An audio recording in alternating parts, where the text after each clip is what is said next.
បាទជំរាបសួរបងប្អូនបាទបងប្អូនថ្ងៃនេះខ្ញុំចង់ចែកម្លែកដល់បងប្អូនបាទដែលមិនទាន់បានបិទនៃការទទួល take ពី account ដតីឬក៏ page ដតីដែលគេ take មកយើងបងប្អូនអញ្ចឹងនៅក្នុងការ take ហ្នឹងมันនៅពេលការ take របស់គេមកយើងมันទទួលបានផលប្រយោជន៍អីទេបងប្អូនបាទបាទនៅពេលគេ take មកយើងអញ្ចឹងបងប្អូន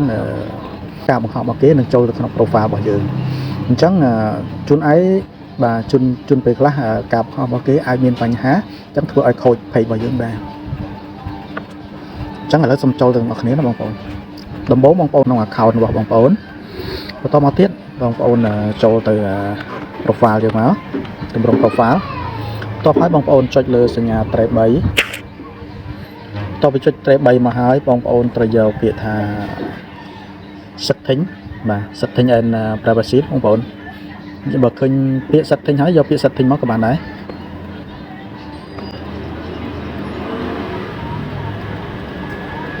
បាទនៅពេលដែលយើងចូល setting ហើយបងប្អូនមើលពាក្យscroll ចុះ scroll វាទៅវិញវាទៅលើមកដើម្បីរកពាក្យថា profile and touching បងប្អូនណាអារូបព័ត៌មានអារូបពាក្យបិទ sticker ព័ត៌មានណាបិទចុចវាមកបងប្អូនណា profile and touching បាទចូលដល់នេះហើយបងប្អូនមើលពាក្យសំខាន់ដែលយើងត្រូវធ្វើបាទអាខាងលើហ្នឹងវារឿងផ្សេងទេបាទ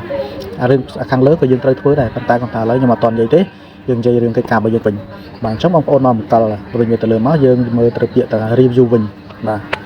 នៅក្នុងពាក្យ review វិញនេះគឺមាន option ចំនួន2ដែលយើងត្រូវធ្វើគឺបងប្អូនត្រូវបើកវាទាំងពីរចឹងបាទបើសិនជាបងប្អូនមិនទាន់បើកទេបាទជាទូទៅគឺអត់បើកទេបងប្អូនគឺបិទចឹងទាំងអស់បាទគឺបិទចឹងទាំងអស់គឺ Facebook ដែលបងប្អូនបង្កើតថ្មីមកគឺបិទចឹងទាំងអស់តោះតែយើងចូលមកបើកវាមកវាហ្នឹងអញ្ចឹងបងប្អូនឃើញចឹងហើយបងប្អូនទៅចុចវាបើកមកបើកវាពីរបាទខាងលើមកខាងក្រោមបាទចុចបើកទាំងពីរនេះហើយអញ្ចឹងរាល់ការ take របស់គេអ្នកដទៃណាបងប្អូនខ្ញុំជម្រាបឡើងនឹងទៀត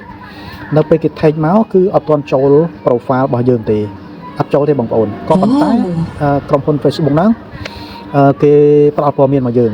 ថាគេសួរយើងថាតើការ take របស់ម្នាក់ហ្នឹង account អ្នកហ្នឹងតើយើងព្រមទទួលឲ្យគេ take អត់បើសិនជាយើងព្រមទទួលយើងចុចពាក្យ add មកបើសិនជាយើងមិនព្រមទទួលទេយើងពាក្យ hi របស់គេមកបាទអត់មានពាក្យ delete ទេបងប្អូនមានតែព្រមទទួលយក add បញ្ចូលហ្នឹងហើយនឹងពាក្យ hi លាក់អញ្ចឹងមានតែពីរហ្នឹងទេអញ្ចឹងនៅពេលគេបង្ហាញនៅកន្លែងរូបបណ្ដឹងហ្នឹងបងប្អូនត្រូវការអនុវត្តហើយត្រូវការចុចហើយត្រូវព្រមទទួលឬមិនព្រមហើយបើសិនជាមានប្រយោជន៍ការ take មានប្រយោជន៍បងប្អូនទទួលមកអូខេមិនជាអីទេប៉ុន្តែបើសិនជាអត់មានប្រយោជន៍ឬអាចប៉ះពាល់ account ឬ page របស់យើងចុច hide វាមកបងប្អូនអញ្ចឹងគឺអត់មានបង្ហាញនៅក្នុង account profile របស់យើងទេបាទអញ្ចឹងកន្លែងនេះសំខាន់ដែរបងប្អូនបាទអញ្ចឹងអរគុណច្រើនការពារយើងថាយើងអត់បានធ្វើអីសោះអត់បានប្រហោះអីសោះហេតុអីក៏ page យើងខូចក៏ account យើងខូចដោយសារអីវា spam ដោយសារអី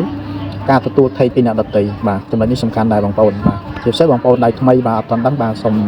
ចូលទៅបើកមុខងារពីរនេះបាទបងប្អូនបាទអញ្ចឹងអរគុណច្រើនចំពោះការទស្សនាបាទបងប្អូនបើសិនមានប្រយោជន៍បងប្អូនថាគឺថាវាសំខាន់សម្រាប់